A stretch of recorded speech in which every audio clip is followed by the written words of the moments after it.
फिर आगे जो प्रमाण कहा गया बाबा भोलेनाथ ने सुंदर आनंदमय सुख धारण कर कर कहा, भगवान शिव की आकाशवाणी होकर ब्रह्मदेव से कहा, ब्रह्मा 4 उंगल का शिवलिंग और मूर्ति घर में पूज्य होगी। मंदिर के अंदर अपने घर में ज्यादा बड़ी मूर्ति नहीं रखना चाहिए। मूर्ति अपने भूमि से 4 अंगुष्ठ के बराबर की होना चाहिए। इससे बड़ी मूर्ति घर में श्रेष्ठ होती है। और घर में जो भी मूर्त रखो, शिवलिंग रखो, गणेश जी रखो, लक्ष्मी रखो, ठाकुर जी रखो, नारायण लक्ष्मी रखो, पर वो पोले नहीं होना चाहिए, अंदर से ठोस होना चाहिए। जो मूर्ति अंदर से पोली होती है वो घर को पोला कर देती है।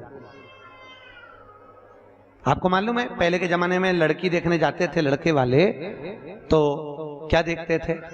लड़की का मुख देखकर आते थे। क्या देखते थे? उसका पांव। अरे जम के तो बोलो, क्या देखते थे? उसका पैर देखते थे, पांव देखते थे। क्या करते थे? लड़की से कहते जा बेटा पांव को गीला करके आ।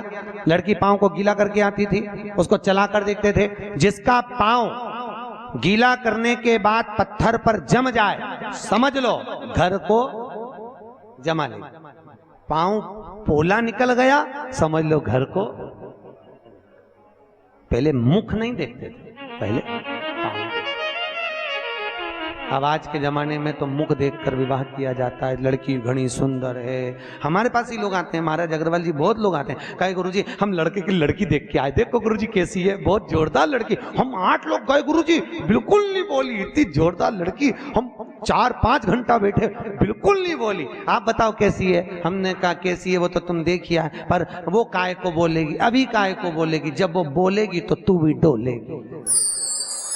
बोलेगी क्या बोलेगा?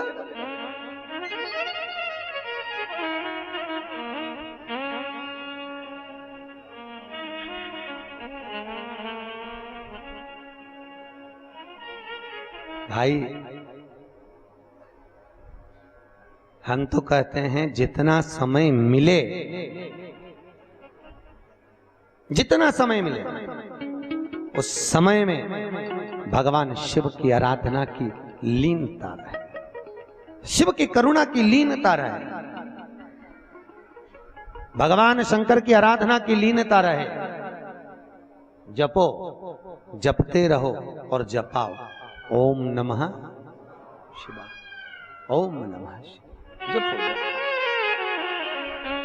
समय आया भगवान शंकर के नयन अश्रु से रुद्राक्ष का पौधा हुआ। घर के अंदर रुद्राक्ष का पेड़ नहीं लगाना चाहिए, याद रखिए। काय का वृक्ष? रुद्राक्ष। और माता पार्वती के नयन अश्रु से बेलपत्री का वृक्ष उत्पन्न हुआ। काय का हुआ है? बेल का वृक्ष, बेलपत्री।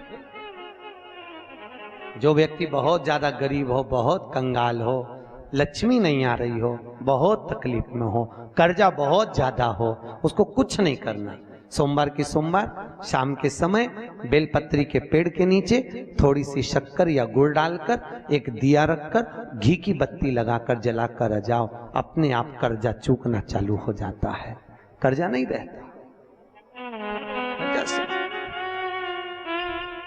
क्यों?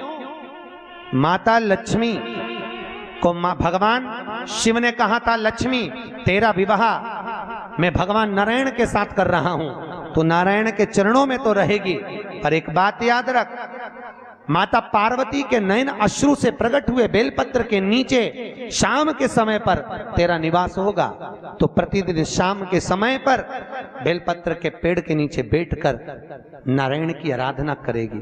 जो तेरे नाम का दिया बेलपत्र के पेड़ के नीचे लगाएगा, उसका घर संपदा से भर जाएगा। आज भी कहते हैं दीपावली के दिन रात्रि के 8 बजे से 9 बजे के बीच में पीपल के पेड़ के नीचे जो घी का दिया और सरसों के तेल का दिया लगाता है, उसके यहाँ संपदा की कमी नहीं आती। उसी तरह बेलपत्री के पेड़ के नीचे सोमवार की सोमवार शाम के समय दिया लगाने पर हमारे घर में कितना भी कर्जा हो सब चूक जाए।